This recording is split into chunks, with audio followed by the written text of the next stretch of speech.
We do. But on the other side of that, our successes and achievements. So let's start with Judith and work this way and talk about our greatest accomplishment or like achievement so far.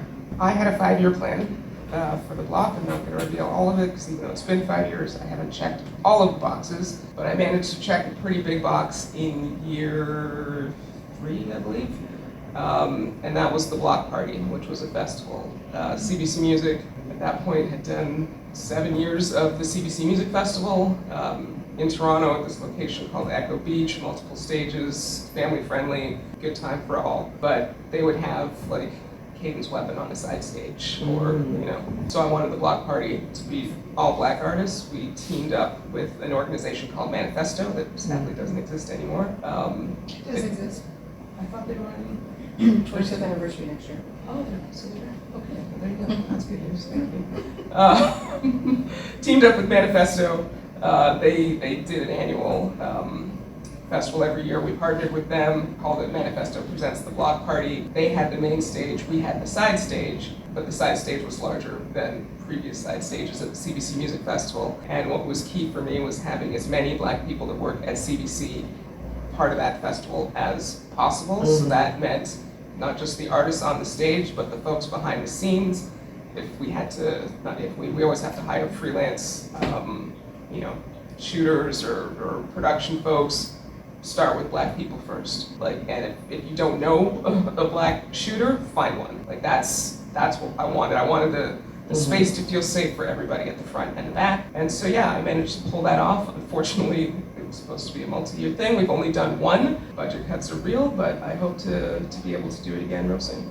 I don't know what Micah thinks I'm gonna say. For those who don't know, Micah and I are best friends. So I don't know what to say.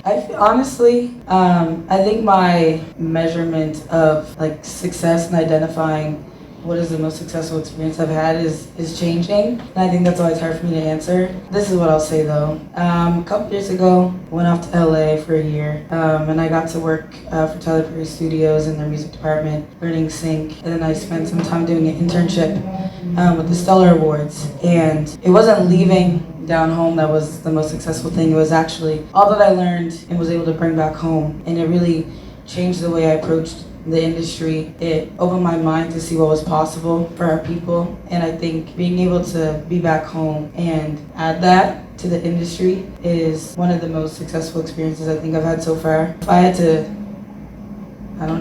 say like an event that I produced or something like that, I think the most recent Anthem Award show was pretty good. Not to toot my own horn, but it was amazing. It's always kind of interesting to have this idea kind of chilling in your head and keeping you up at night for months, and then you wake up one day and you're like, everyone's gonna see what my brain's been saying. It was amazing to embrace community across the diaspora. We had opened up with this amazing group called Rhythm of Africa, and the whole concept for the show this year was to showcase the development and the evolution of black music over the course of time. So we started with traditional African music, and we ended off with hip hop, rap, we had pop, we had blues, we had gospel.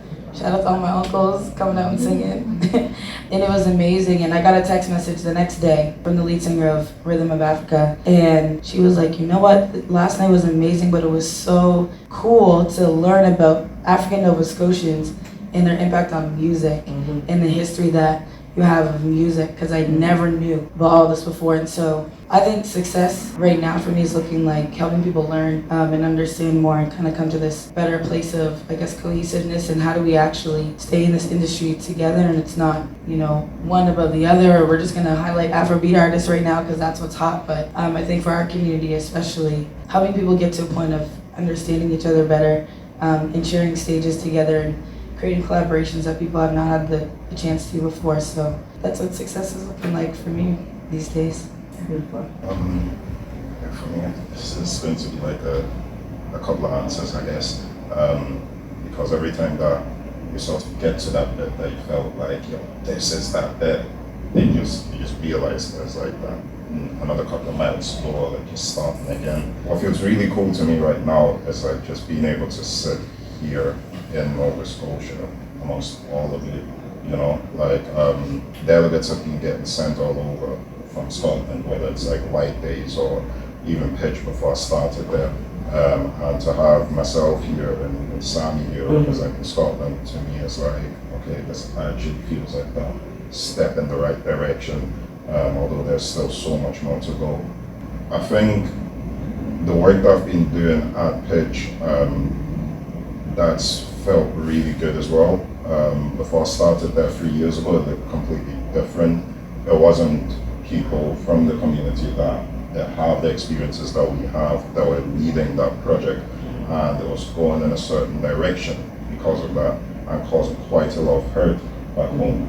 And I remember having a conversation with Ben Winter before I started, and he basically just asked me, what have you done about it? It's been 3 years of going in, having conversations with some of the communities that we'd already had partnerships with, and like kind of re-envisioning and thinking about how can these partnerships work better to really speak to the communities at home. And having someone like KO be at pitch last year, but then return this year and do like a 4-day run between Aberdeen, Dundee, Glasgow, Edinburgh, do writing sessions with other artists in those regions, and then having yourself and like Haley over and working with an artist from Wales who's also feeling pretty isolated. Like, I don't know, like that to me just felt really amazing. And when I started at pitch 3 years ago and I was talking about some of these things, I was just kind of being looked at with a blank face, and it was just like one blank step, and there was just a mission to like go in, just keep my head down, keep doing what I'm doing, and yeah, it feels good. I think I'm gonna stick with those ones because that feels really good. I think for me, just a bit like everyone else, I think we're always moving the goalposts as to like things that we want to tick off and what we think are like our successes. But I think for me, there was like maybe like 3 main ones. The first one was when I started working in music.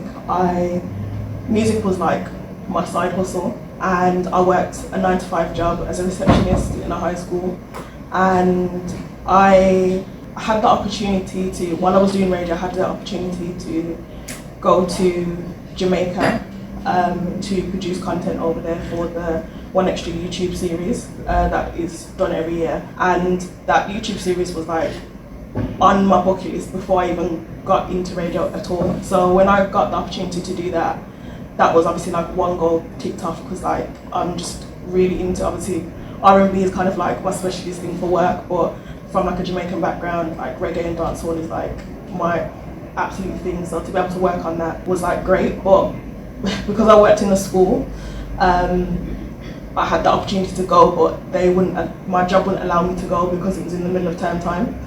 So I had to make the decision whether to just jump ship and leave the job or miss out on the opportunity. And I handed in my notice the next day because I'm like, you're not gonna stop me from doing this thing that I wanted to do. So when I left, I gave myself a year. I was like, okay, so now you've left your 9-to-5, your stable income, and you're freelance, so your money's gonna change all the time. Like, I'm gonna like give myself a year, and if I can still stay afloat, my bills are paid, still got a roof over my head, then like that's a plus. And happily to say that, like, I think I left in beginning of 2023.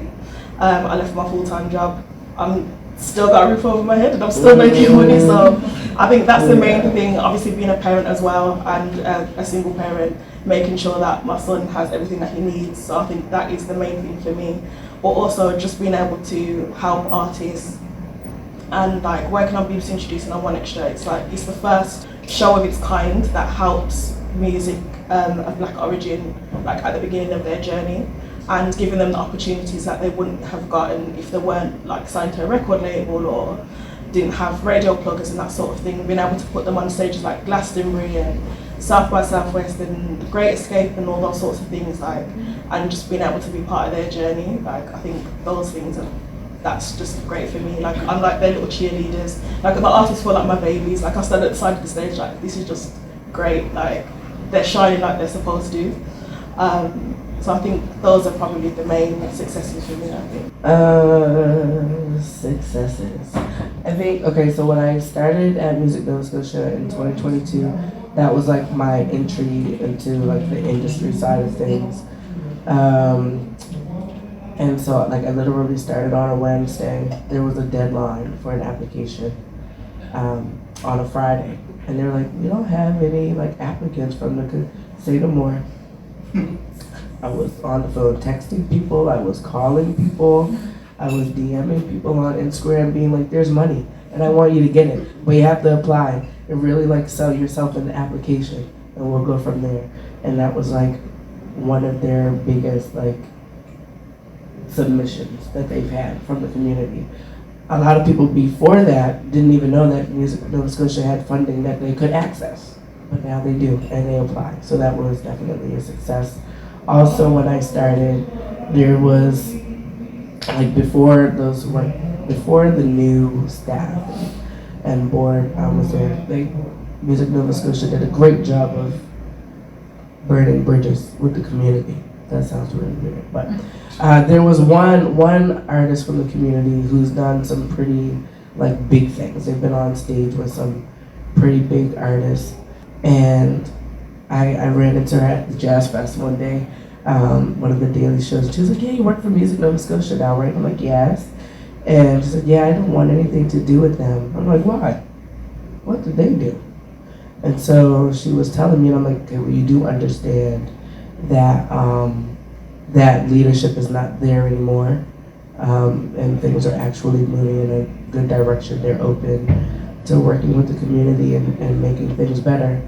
And so maybe we need to have conversations with the new leadership and see how we work from this, because you are too valuable to not be around Music Nova Scotia, especially for me and the other artists that are coming up because of your experience. And so like after they had conversations and worked through some stuff, that individual is around Music Nova Scotia.